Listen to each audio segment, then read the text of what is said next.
الحمد لله الحمد لله الذي نحمده ونستعينه ونستغفره ونعوذ بالله من شرور أنفسنا ومن سيئات أعمالنا من يهده الله فلا مضل له ومن يضلل فلا هادي له أشهد أن لا إله إلا الله وحده لا شريك له وأشهد أن محمدا عبده ورسوله يا أيها الذين آمنوا اتقوا الله حق تقاته ولا تموتن إلا وأنتم مسلمون أما بعد فإن أصدق الحديث كتاب الله وخير الحديث حديث محمد صلى الله عليه وسلم وشر الأمور محدثاتها وكل محدثات بدعة وكل بدعة ضلالة وكل ضلالة في النار.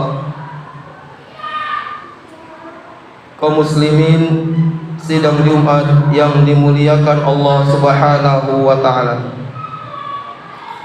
Marilah kita senantiasa bersyukur kepada Allah Subhanahu wa taala atas begitu banyak nikmat yang Allah berikan kepada kita.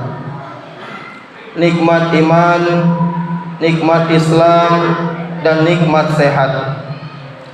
Salawat serta salam semoga tercurahkan kepada baginda Nabi besar Muhammad sallallahu alaihi wasallam, kepada keluarganya, kepada sahabatnya, kepada semua pengikutnya yang istiqomah.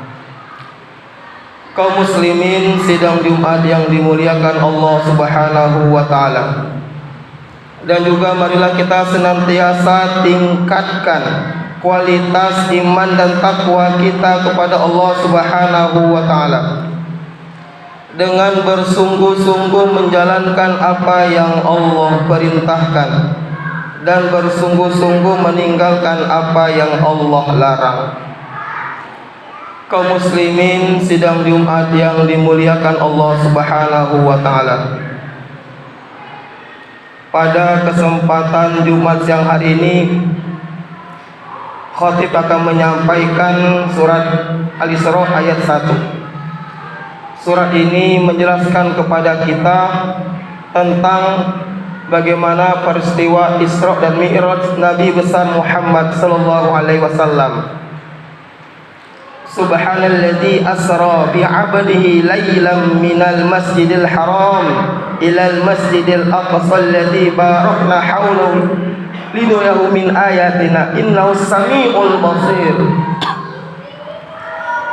Maha suci Allah yang telah memperjalankan hambanya Muhammad pada malam hari dari Masjidil Haram ke Masjidil Aqsa yang telah kami berkahi sekelilingnya, agar memperlihatkan kepada sebagian tanda-tanda kebesaran kami.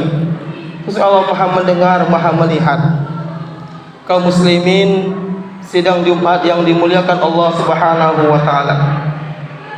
Kisah Isra Mi'raj ini menggambarkan, menunjukkan kepada kita bagaimana tentang pentingnya salat. Ketika Rasulullah SAW dibawa oleh malaikat Jibril, utitu bil buraqah, naik kendaraan buraqah. Kemudian beliau menuju Baitul Maqdis. Setelah sampai Baitul Maqdis, beliau ikat hewan tersebut. Kemudian beliau masuk Masjidil Aqsa, solat 2 rakaat. Setelah solat, beliau keluar, ditawari 2 wadah minuman. Satu minuman berisi khamar, satu minuman berisi susu.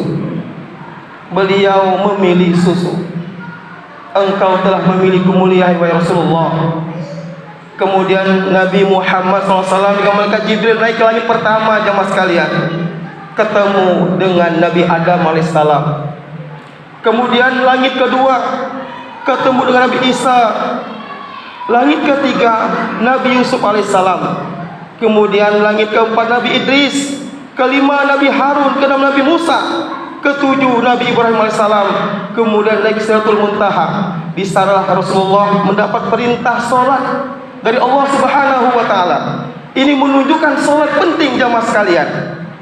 Kemudian turun ke langit ke-6 ditanya Nabi Musa alaihissalam, "Wahai Muhammad, apa yang kau dapatkan dari Allah Subhanahu wa taala?"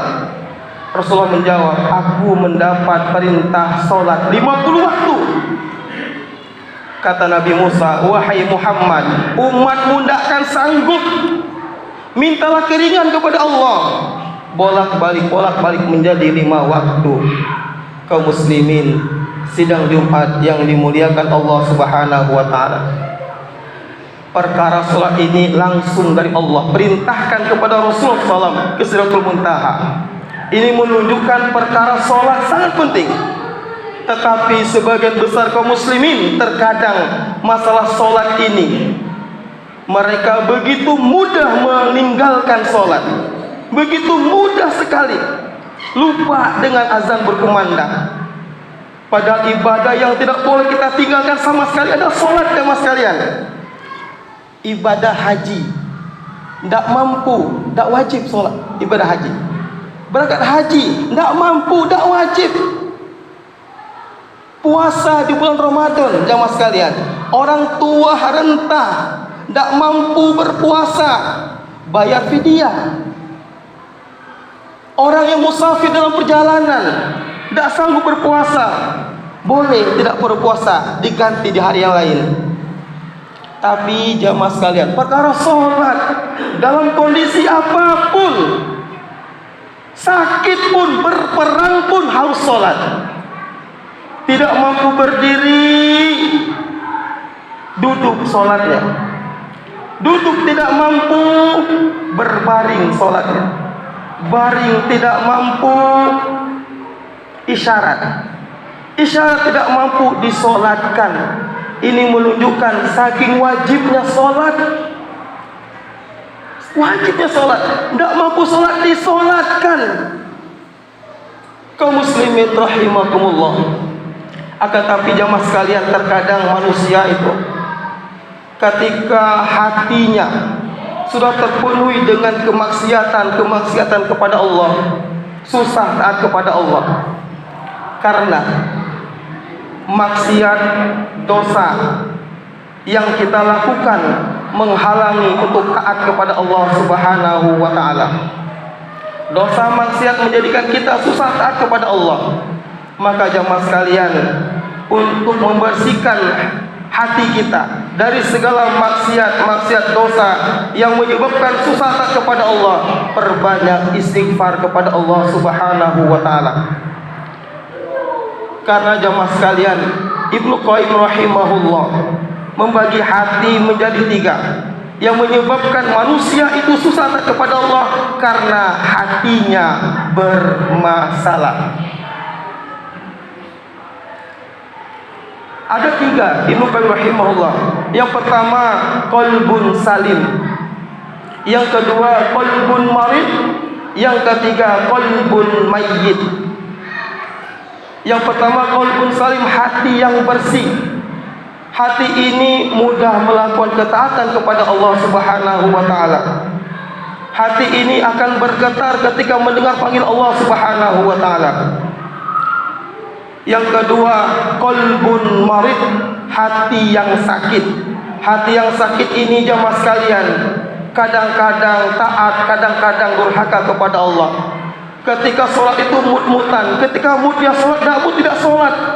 Karena hatinya penuh dengan maksiat kepada Allah Subhanahu wa ta'ala. Maka kata para ulama, untuk membersihkan hati kita mudah kepada Allah, perbanyak istighfar kepada Allah Subhanahu wa ta'ala. Karena makanan hati adalah istighfar, baca Quran, berzikir kepada Allah. Sehingga dengan hati yang bersih, mudah melakukan ketaatan kepada Allah Subhanahu wa ta'ala. Yang ketiga, ketika hati tidak kita bersihkan, hati kita sakit jamaah sekalian, maka akan menjadi qalbun mayyit, hati yang mati. Hati yang mati ini tidak bisa membedakan mana yang hak, mana yang batil, mana yang halal, mana yang haram. Tidak bisa membedakan. Hati-hati dengan hati yang mati. Qalbun mayyit. Semoga jemaah sekalian, kita senantiasa Allah Subhanahu wa taala bersihkan hati kita sehingga kita mudah melakukan ketaatan kepada Allah Subhanahu wa taala seperti ibadah salat. Barakallahu li wa lakum fil hadis fastaghfiru innahu wal ghafurur rahim.